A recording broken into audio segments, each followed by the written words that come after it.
Okay, this is a super vulnerable video, so if you're here, please press the like button. Tell me you're here, show me some love, because as you guessed by the title, I'm going to be talking about my own experience with sexual assault and how that changed my menstrual cycle and how it led to events hormonally that ultimately changed my body, and it wasn't fun. And obviously this might be triggering for some people, so just, getting that out of the way.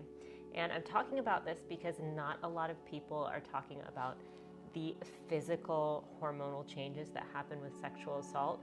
We have a lot of support in the world for the mental health implications with sexual assault, but not a lot of people are talking about the hormonal changes. So again, if you're here so far, press that like button. And if you don't know me yet, my name's Omega Zumpano, and I did not have a period for 6 years of my life following this sexual assault. And I also was diagnosed with PCOS and hypothyroid syndrome. Okay, so let's get into it. So this sexual assault event happened when I was 16.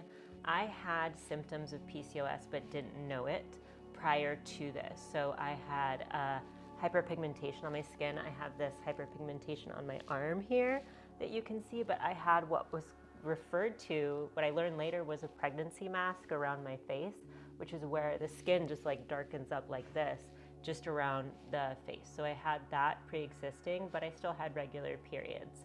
And then following this event, I didn't have a period. And I was so freaked out. I felt so ashamed, y'all, that I just didn't tell anybody.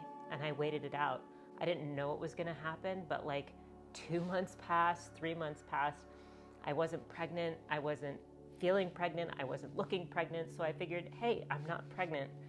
That's fine. And after this event, I had this desire to start lifting weights. And so I went to the gym with my dad and I was like, hey, will you teach me how to lift some weights? And he loved it. My mom loved it because they were avid exercisers. I could get into them. They're fabulous people. And that's really when my journey of working out really took off. And so that was another factor, is I started lifting weights around this time too. And I started doing lots of things. Like I started controlling my diet more. I started lifting weights more. Like, can you hear the impending body dysmorphia coming? This led to my hormones changing. Lifting weights, actually, the way that I did it, I lifted weights intensely, sometimes twice a day. I restricted my diet quite a bit. I would write out all of the food that I ate and the associated calories, and I would try to stay below 13 or 1,200 calories a day. Y'all, that is a starvation diet. And I was doing all of these things to control something in my life that seemed controllable, when this event really made me feel like I was out of control.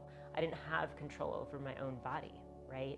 And so this, combined with the PCOS that I already had, the intense dieting, the intense weightlifting, all of this led to what the ultimate diagnosis was hypothyroid syndrome. To catch you up, from the ages of 16 to 21, I didn't have a period.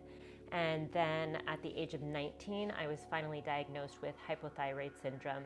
And during this time, I was in college and I was at this outdoor study abroad in Yosemite, but it wasn't really abroad for me because I'm from California and I've lived in California pretty much all my life. And so I was studying abroad in Yosemite, and it was a really healing experience. We were in nature a lot, working with nature, and we were a small group. We were 19 students that decided to go out there and be alone. And when we were doing our trek, oh God, crazy story.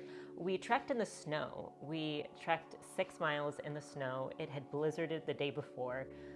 It was a gnarly journey, all, and I won't get into that too much because that's not what this is about. But at night we were having our deep shares, and that's when I finally felt comfortable enough to tell people, this small group of people, what had happened to me. And that's really when the healing process started to begin. Up until then, there were all of these events that happened, like having PCOS, going undiagnosed, and then this sexual assault, and then getting diagnosed with hypothyroid syndrome.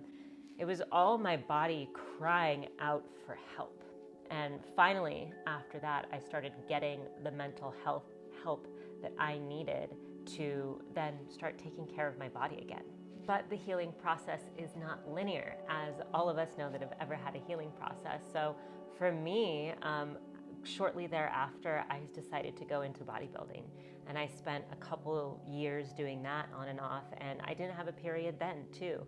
So once my hypothyroid syndrome got so bad that I gained 30 pounds in 3 months, it was after that that I decided, wow, I need to actually focus on my healing process. And that's when my body began to heal and I started having a period again. But it wasn't without gaining a bunch of weight that I could start actually healing this process. I could no longer control my food with little counting calories, any of that bullshit, pardon my French, that was no longer available to me in my healing process, right? So I had to let go of that.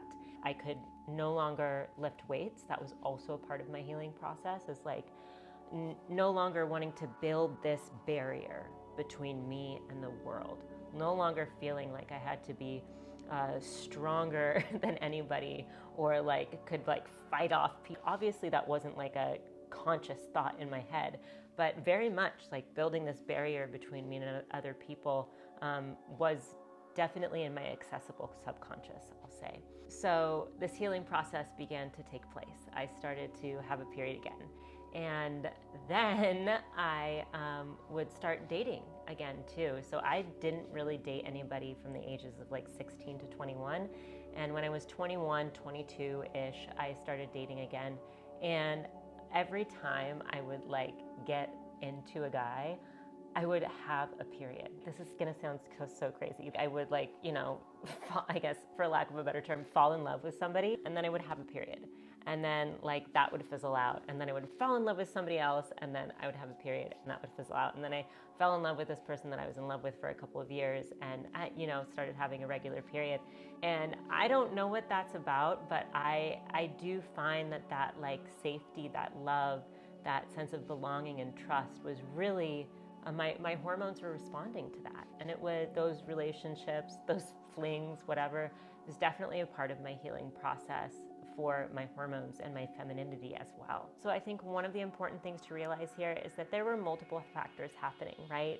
The sexual assault, PCOS, not dealing with any one of those, overtraining, restricting food, hypothyroid syndrome diagnosis. None of these things existed independently of the other, right? All of these things happened at maybe, PCOS was way earlier on in my life when I started having a period, but all of those other things happened afterwards, and all of those things definitely contributed to my health.